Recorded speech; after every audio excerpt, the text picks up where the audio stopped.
You know that feeling when you finish a game and you're instantly ready to jump back in? Some games just have that magic, that replayability that keeps you coming back for more, no matter how many hours you've already sunk into them. Today, I'm diving into 15 highly replayable games that'll keep you hooked for hours, days, maybe even weeks. These aren't just one and done experiences, these are the games you'll be talking about and playing over and over because they're just that good. Let's get into it. Dishonored 2. Dishonored 2 is the kind of game that practically begs you to play it again and again. Set in the gritty, plague-ridden city of Karnaca, you can step into the shoes of either Corvo or Emily, each with their own set of unique powers, styles, and abilities. Right from the start, the game gives you complete freedom in how you approach every mission. Are you going in full stealth, sneaking past guards and leaving no trace? Or are you a whirlwind of chaos, using supernatural abilities to take down enemies in the most creative ways possible? The level design is insane, with every mission feeling like its own intricate puzzle, packed with secret paths, hidden rooms, and multiple ways to reach your goal. And then there's the Clockwork Mansion, easily one of the most mind-blowing levels in gaming, where the entire building shifts and rearranges itself as you explore. It's the kind of place that sticks in your mind, making you want to dive back in just to see what you might have missed.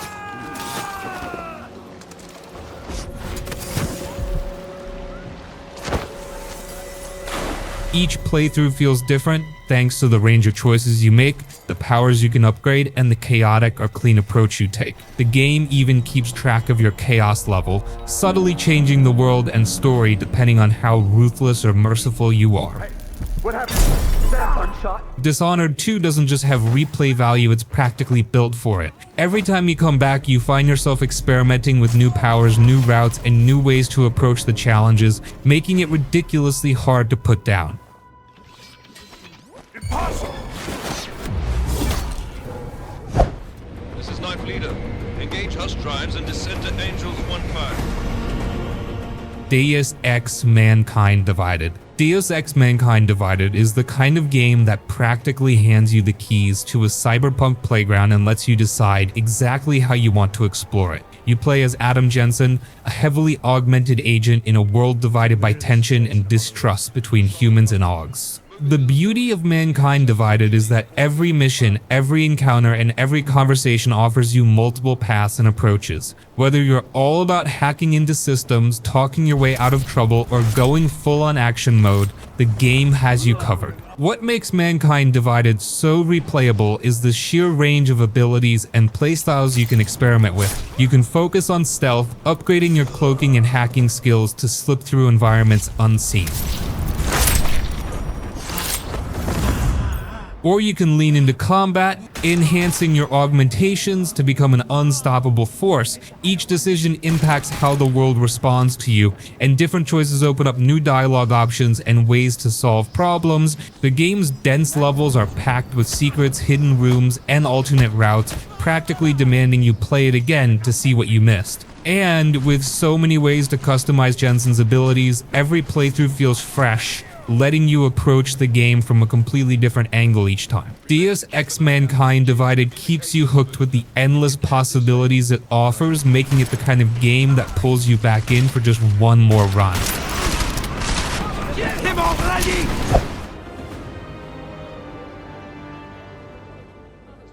Hitman World of Assassination Hitman 3. Hitman World of Assassination is the ultimate sandbox for creative chaos. You play as Agent 47, a master assassin with a knack for blending into the most elaborate and high-profile locations, but this isn't just a game about taking out targets, it's a game about how you do it. Do you disguise yourself as a chef and poison your target's meal, or maybe you rig a chandelier to accidentally fall? The options are limitless, and every level is a carefully crafted playground that invites you to experiment. What makes Hitman so insanely replayable is how the levels are designed. Each one is a massive living environment filled with routines, characters, and endless ways to approach each mission. You can tackle a job with precision, going full stealth without a trace, or you can go big, causing distractions and creating chaos. The game even has mission stories and challenges that push you to try different methods, adding layers to each level you might have missed the first time around. Every playthrough feels different thanks to the sheer amount of detail and the multiple routes you can take to complete a mission. Even after finishing a level, you'll find yourself going back just to see what other wild or hilarious way you can eliminate your targets.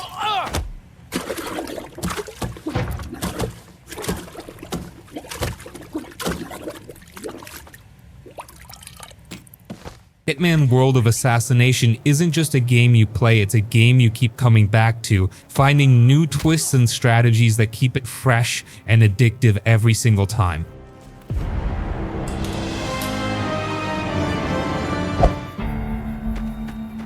Fallout New Vegas.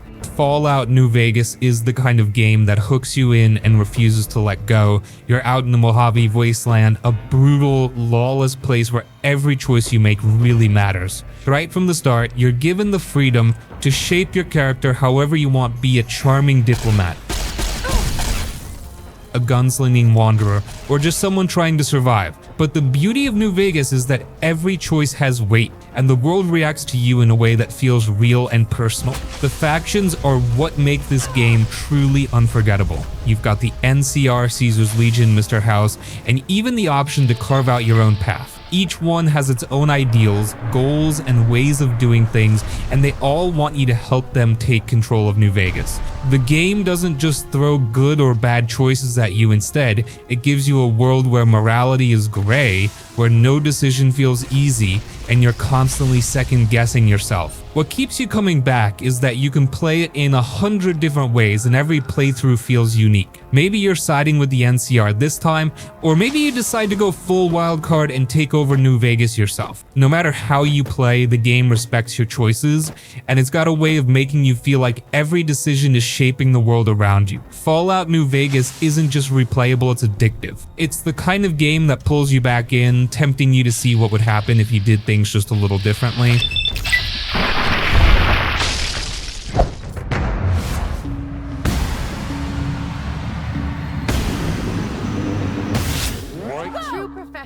In the Outer Worlds. The Outer Worlds is like stepping into a sci-fi adventure that's equal parts hilarious and thought-provoking. You play as a colonist who wakes up in a corporate-run galaxy where every decision, every product, and even every person seems to be owned by some big-name company. It's quirky, it's satirical, and it's got a charm that makes you want to explore every corner of this messed up universe. What makes the Outer Worlds so replayable is the freedom it gives you to shape your character and story. You can be a smooth talking hero, a ruthless outlaw, or just a curious explorer who can't help but poke their nose where it doesn't belong. The dialogue options are loaded with personality, and the choices you make have real consequences that can drastically change the outcome of the story and how people react to you. Plus, the companions you meet along the way, they each bring their own backstory and perspectives, making every interaction feel fresh and personal. Every time you come back, there's a new path to take, a new way to approach each mission. You can ally with different factions, play around with weird weapons, or go for a stealthy, talk your way out of everything approach. The Outer Worlds doesn't just invite you to replay it, it practically dares you to see just how different each playthrough can be. It's the kind of game that keeps you hooked, making you wonder, what if I did things just a little bit differently?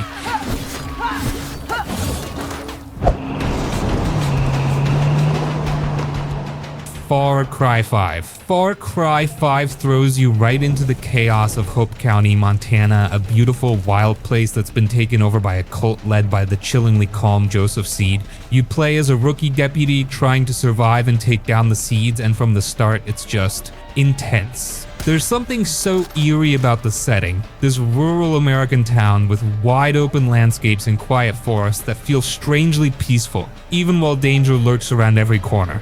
What makes Far Cry 5 so addictive is the freedom it gives you to tackle things however you want. You can storm in guns blazing, go stealth, or even cause total mayhem with a bear named Cheeseburger by your side. The game's world is alive and unpredictable. You're constantly running into random encounters, whether it's a skirmish between cultists and locals or a wild animal trying to take you out.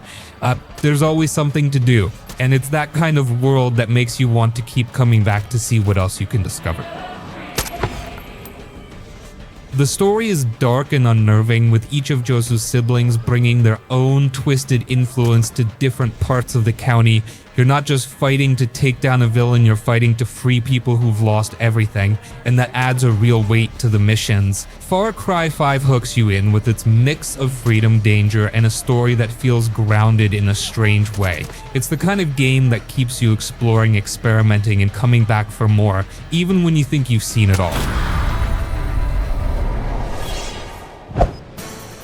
Good. Now you won't have to worry about getting lost along the way. Metal Gear Solid 5: The Phantom Pain. Metal Gear Solid 5: The Phantom Pain is the kind of game that redefines what an open world experience can be. You step into the boots of Big Boss, taking on missions across vast, rugged landscapes in Afghanistan and Africa, but this isn't just about going from point A to point B. Every mission gives you the freedom to tackle things however you want. Stealth, chaos, or somewhere in between. The choice is entirely yours, and the game doesn't hold your hand. The level of detail in this game is mind-blowing. You can use everything in your environment to your advantage, from changing weather to distracting guards with a strategically placed decoy, and your options just keep expanding as you build your own army, recruit soldiers, and develop new gadgets. By the time you're a few hours in, you're running your own mini military operation with resources, research, and allies you can deploy wherever you need them. It's like your own personal sandbox of espionage. What makes the Phantom Pain so replayable is that no two missions feel the same. You'll find yourself wanting to go back and try different approaches, experiment with different gear, or just cause some creative chaos for the fun of it. Plus, the story is filled with twists, mysteries, and that classic Kojima style that keeps you guessing. It's a game that rewards curiosity, letting you dig deeper and deeper and deeper into its systems, secrets, and strategies. The Phantom Pain doesn't just give you a world to play, and it hands you the tools to create your own unforgettable moments, making it nearly impossible to put down. Your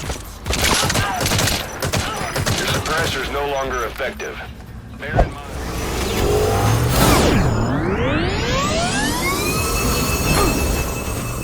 Death Stranding. Death Stranding is, well, it's a wild experience. I'll be honest, when I first heard it was mostly about delivering packages across desolate landscapes, I wasn't sure what to expect. But once I got into it, I realized it's not just a game, it's almost meditative. You play as Sam Porter Bridges, trekking through this hauntingly beautiful post-apocalyptic America, connecting isolated communities. And yeah, on the surface it sounds like a weird concept, but somehow it just works. The thing is, Death Stranding makes you feel the weight of every step, every climb, every package strapped to your back. There's this strange satisfaction in just surviving the terrain, planning your route, and making sure you don't stumble on a rocky path or slide down a hill. And the landscapes, they're stunning but lonely, giving you this constant feeling of isolation until you start seeing other players' structures pop up. There's this strange connection to other people playing, even though you never see them, just their helpful ladders, bridges, or signs saying, "Keep going." It's oddly comforting, like you're not really alone. And then there are the BTs. Those terrifying ghostly creatures. The first time I ran into them, my heart was racing. I had to hold my breath, sneak past them, and pray I wouldn't get caught. Every encounter with them feels intense, and it adds this layer of dread that makes the quiet moments even more impactful. By the time I got deeper into the story, I was fully invested. It's a game that's more about the journey than the destination, and honestly, it's not for everyone. But if you're willing to dive in, Death Stranding is an experience that sticks with you.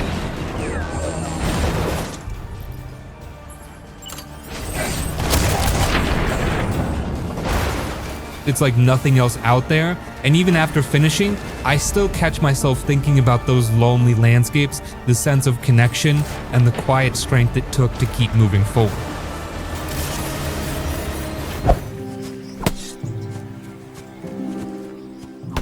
Kingdom Come Deliverance. Kingdom Come Deliverance is a game that feels like stepping right into medieval Europe. I mean, this isn't some fantasy world with dragons or magic, it's gritty, raw, and unbelievably real. You play as Henry, just a blacksmith's son with no combat experience who gets thrown into a world of war, politics, and survival after his village is brutally attacked. And let me tell you, this game does not hold your hand. You're thrown into this harsh, unforgiving world, and you have to learn everything from scratch, from sword fighting to picking locks, and even how to read. I remember the first time I tried to swing a sword, it was clumsy, slow, and I felt completely out of my depth, but that's what makes Kingdom Come so special.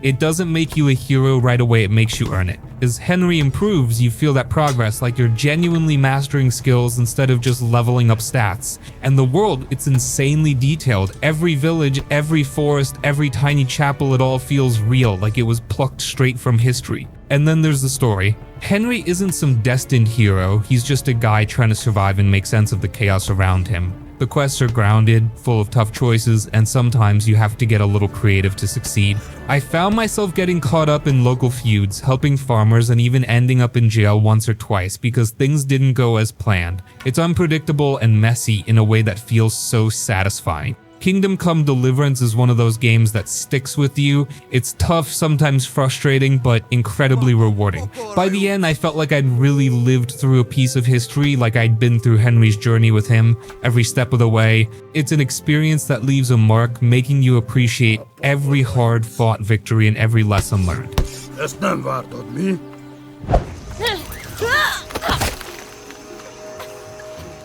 Shadow of the Tomb Raider. Shadow of the Tomb Raider is one of those games that gets a bit of an unfair rep, honestly. People often overlook it or dismiss it as the weaker entry in the reboot trilogy, but for me it's probably the most intense and personal journey Lara goes on. In this game, you're not just raiding tombs, you're diving deep into Lara's psyche, seeing her struggles, her guilt, and the toll that her quest is taking on her. It's darker, and that shift in tone isn't for everyone, but it's what makes this game unique in the series. The setting is insane too. You're exploring these lush, dangerous jungles of South America, facing traps, deadly wildlife, and some of the most challenging tombs the series has ever had. And the tombs, they're no joke. Shadow really leans into the idea of Lara as an explorer, pushing her to her limits with puzzles that feel more elaborate and deadly than ever. It's a return to those classic heart-pounding tomb experiences that make you stop and think, and that's something I think a lot of fans actually miss. I get why people might feel it's a bit different,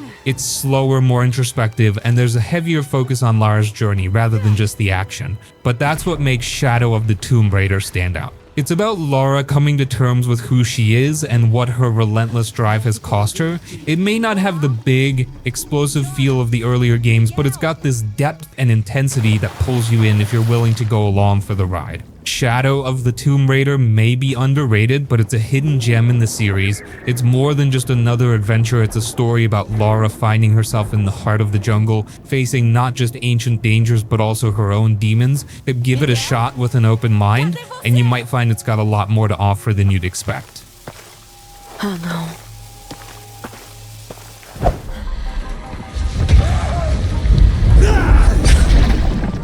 Dying Light. Dying Light is one of those games that grabs you and doesn't let go. You're thrown into Harran, a city overrun by infected, and it's brutal out there. But here's the twist: Dying Light isn't just about fighting zombies, it's about surviving them. And the game does something incredible by making movement a core part of the experience. I remember the first time I took off running across rooftops, jumping over gaps, sliding under obstacles. It felt like I was in my own personal action movie. The parkour is what really sets this game apart. You're not just running away, you're using the city as your playground, figuring out the fastest routes and creative ways to avoid the infected. And let me tell you, when night falls, things get real. The infected get faster, stronger, and more relentless. Every time I had to go out at night, it was a whole new level of tension. You're constantly on edge, knowing one wrong move could mean getting cornered by these terrifying volatiles.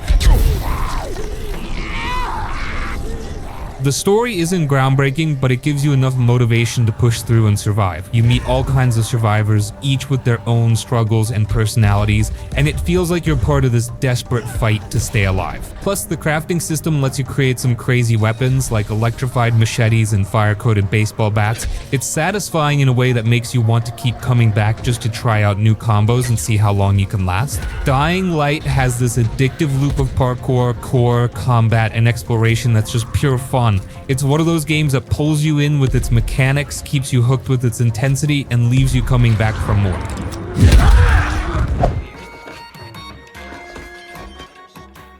Watch Dogs 2. Watch Dogs 2 is like a breath of fresh air for open world games. You're not just another tough guy out for revenge or Marcus, a hacker with a sense of humor, a love for tech, and a crew of friends trying to take down the corrupt system in San Francisco. Right from the start, the game feels more vibrant, more alive than the first one. The vibe is playful, full of color, and it really makes you feel like you're part of this underground hacker scene. One of the coolest things about Watch Dogs 2 is the way it lets you approach missions. You can go full stealth, hacking cameras and sending out drones to cause chaos without ever stepping foot inside the building. Or if you're feeling bold, you can use Marcus's gadgets and go in guns blazing. But honestly, the hacking is where the game shines. You can hack cars, phones, security systems, pretty much anything electronic, and it's all done in this seamless way that makes every mission feel like a high-tech puzzle.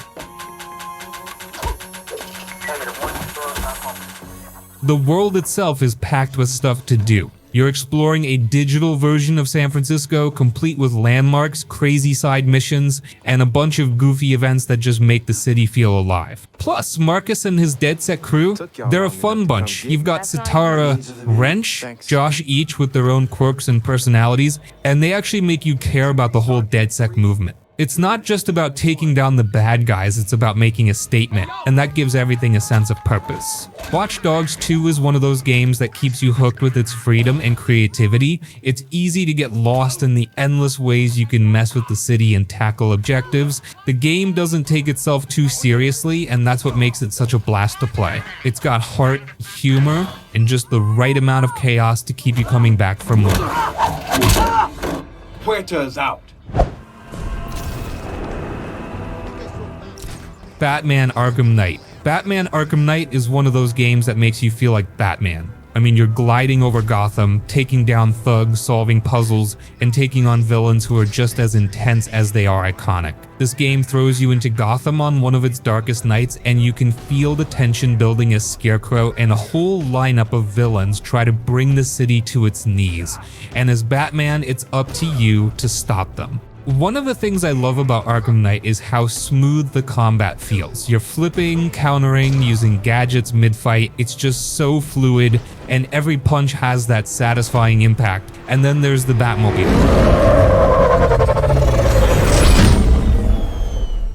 Now, I know some people were mixed on it, but once I got the hang of it, I had a blast tearing through Gotham streets, switching between high-speed chases and tank mode to take out drones. It felt like a natural extension of Batman's arsenal, even if it's a bit over the top. The story pulls you in too. It's dark, intense, and digs deep into who Batman is and what he's willing to sacrifice. There are moments that genuinely hit hard, especially with the whole psychological twist involving Joker. You're not just fighting villains, you're wrestling with Batman's own demons, and it adds a whole other layer to the game. Arkham Knight is one of those games I could play over and over just to explore Gotham, try out new strategies in combat, or replay those epic boss battles. It's the ultimate Batman experience, and even after the story ends, it's hard to walk away from the city you just spent so much time fighting to save.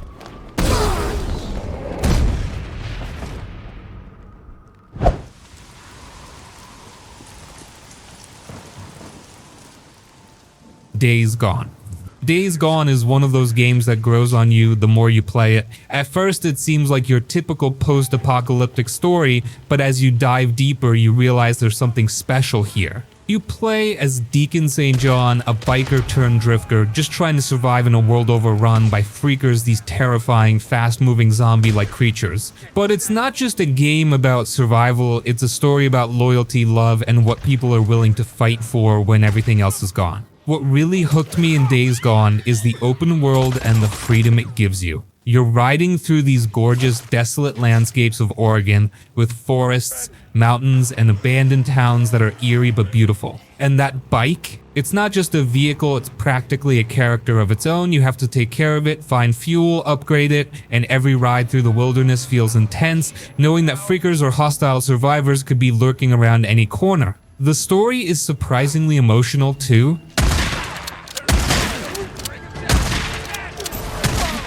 Deacon's loyalty to his friends, his love for his missing wife, and his journey to find purpose it all pulls you in. And the hordes? They're insane. The first time you come across one of these massive swarms of freakers, it's terrifying. You're outnumbered, and you have to be smart using traps, the environment, and every bit of ammo you can find. It's one of those challenges that feels so satisfying to survive. Days Gone might not have gotten all the hype, but it's a game that keeps you hooked with its mix of intense combat, a gripping story, and that sense of freedom as you roam the open world. It's not just another zombie game, it's a journey, and by the end, I was genuinely sad to leave Deacon's world behind.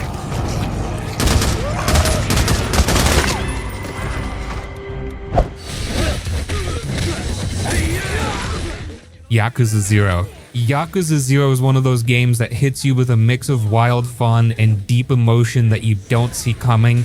You're in 1980s Japan, playing as two of the most iconic characters in the series, Kazuma Kiryu and Goro Majima, before they become the legends we know. What's so cool about Yakuza 0 is how it balances everything. 1 minute you're in the middle of this intense, emotional story about loyalty, betrayal, and the Yusa life, and the next you're racing toy cars, singing karaoke, or managing a cabaret club. It's ridiculous and awesome in the best ways. The combat is a blast too. Each character has different fighting styles, and switching between them to match the situation feels super satisfying. Kiryu's styles are all about raw power and technique, while Majima brings this crazy, unpredictable energy that makes every fight feel unique. There's just something so fun about taking on gangs and thugs in the middle of Kamurocho, leveling up your skills and feeling like an unstoppable force. But Yakuza 0 isn't just about action, it's got heart. The main story digs into who Kiryu and Majima are, what they're willing to do for honor, and the struggles that shape them.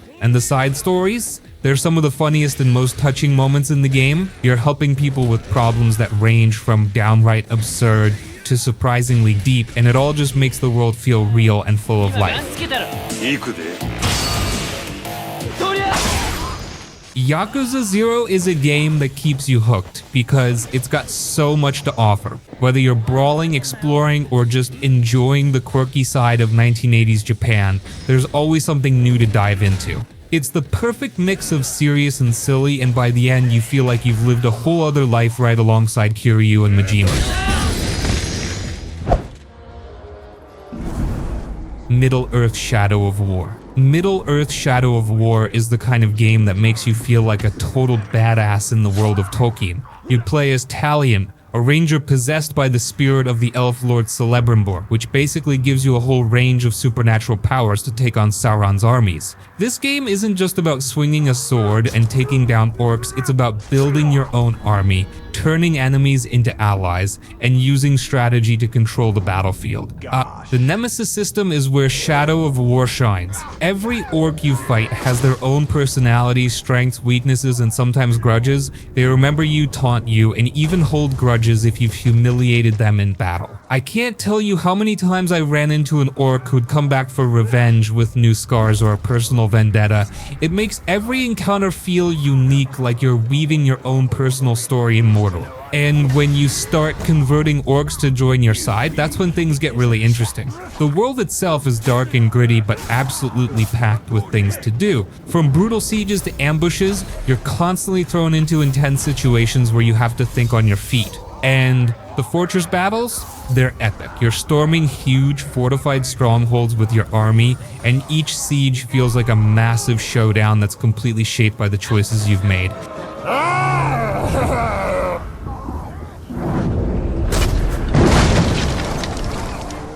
Shadow of War keeps you hooked with its blend of combat, strategy, and the constant feeling that you're shaping the world around you. It's one of those games you can sink hours into, always finding new challenges and enemies to conquer. By the end, you feel like a true force in Mordor, leaving a trail of allies and enemies who know your name. And that's the list. These 15 games have that rare quality that makes them endlessly fun, whether you're chasing new challenges, discovering hidden secrets, or just getting lost in their worlds all over again. If you're looking for something you can keep coming back to without getting bored, any one of these games will deliver. So which game on this list do you keep replaying? Or is there one I missed that you think deserves a shout out? Let me know in the comments.